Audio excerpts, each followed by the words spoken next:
Episode 2। अगर तुम्हारे सामने आसमान से इतना बड़ा परिंदा उतरे कि सूरज ढक जाए तो तुम क्या करोगे? ये सवाल सिंदबाद के दिमाग में उस दिन गूंज रहा था जब उसका जहाज एक पुरस्रार वादी के करीब पहुंचा। समुंदर पुरसुकून था, लेकिन किनारे पर पहाड़ ऐसे खड़े थे जैसे किसी देव ने अपनी पुश्त सीधी कर दी हो। कप्तान ने सबको खबरदार किया, ये जगह अच्छी नहीं, यहाँ ना उतरना बेहतर है। लेकिन सिंदबाद का दिल हमेशा की तरह जिद्दी था। जहाँ सब डरते हैं वहीं मेरा सफ़र शुरू होता है। वो चंद साथियों के साथ किनारे पर उतरा। चट्टानें अजीब सी थीं, काली और चमकदार, जैसे उन पर किसी ने तेल मल दिया हो। फिज़ा में खामोशी छाई थी, ऐसी कि दिल धड़कने की आवाज़ भी सुनाई दे। फिर अचानक हवा में एक सरगोशी सी गूंजी, जैसे किसी ने आसमान के पर्दे को हिलाया हो। सिंदबाद ने ऊपर देखा और उसके कदम साकित हो गए। आसमान पर एक देवहैकल परिंदा परवास कर रहा था। उसके परों की लंबाई इतनी थी कि बादल टूटते जा रहे थे, और जब वो उड़ता तो जमीन पर अंधेरा छा जाता। मल्लाहों ने चीख कर कहा, ये रुख है, रुख।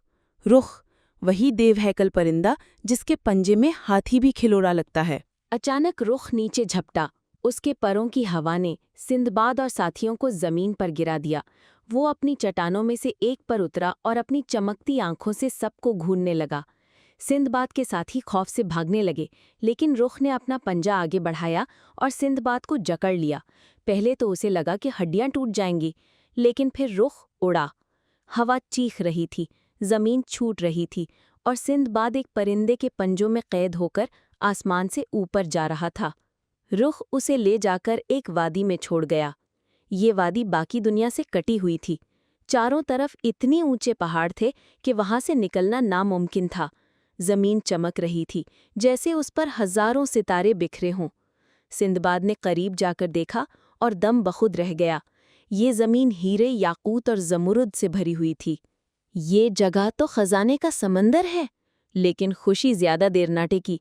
चट्टानों के सुराखों से सांप निकलने लगे, ऐसे सांप जिनकी आंखें अंगारे की तरह दहक रही थीं और जिस्म इतना मोटा कि दरख्त को लपेट सकते थे।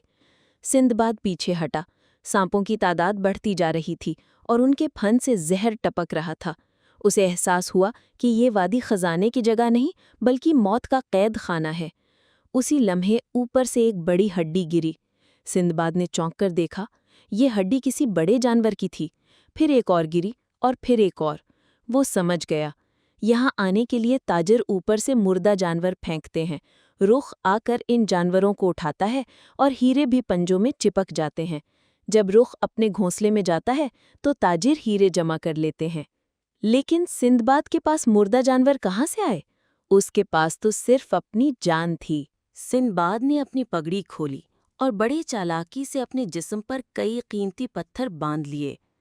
फिर वो जमीन पर लेट गया, जैसे कोई लाश हो। ऊपर आसमान पर रुख फिर से नमूदार हुआ। उसने झपट कर सिंदबाद को अपने पंजे में दबोचा और उड़ने लगा। दिल की धड़कन तेज थी। अगर ये तरकीब ना चली तो आज मेरी हड्डियां भी यहाँ बिखर जाएंगी। रुख अपने घोंसले पर जा उतरा। वहां बड़े बड़े अंडे रखे थे, जिन्हें देखकर सिंदबाद हैरान रह गया। हर अंडा किसी किले जितना बड़ा था। रुख ने सिंदबाद को जमीन पर फेंका और खुद उड़ गया। सिंदबाद ने मौका गनीमत जाना और फौरन अपनी पगड़ी खोलकर पत्थरों को आज़ाद किया। वो खजाने जमा करके एक तरफ छुपने लगा। लेकिन अचानक एक अंडा टूटने की आवाज़ आई। अंदर से एक नन्हा लुक निकला। लेकिन नन्हा लफ्ज़ धोखा था, क्योंकि वो बच्चा भी एक ऊंट से बड़ा था। नन्हे रुख ने सिंदबाद को देख लिया और चहकने लगा। उसकी आवाज़ बिजली की गरज जैसी थी। सिंदबाद ने घबराकर भागना शुरू किया, लेकिन फिर उसे पहाड़ के दामन में कुछ लोग दिखाई दिए। ये वही ताजिर थे जो हीरे जमा करने आए थे। उन्होंने सिंदबाद को देखा और हैरत से कहा, ये कैसे जिंदा बच गया? सिंदबाद ने हाँफते हुए कहा, कहानी लंबी है, लेकिन खजाना साथ है। एपिसोड 2 का इख्ताम यूं हुआ कि सिंदबाद रुख के पंजे से निकलकर एक ऐसी वादी से बच निकला जिसमें दाखिल होना मौत के बराबर था। उसने जान लिया कि समंदर सिर्फ पानी का नहीं, राजों का समंदर भी है।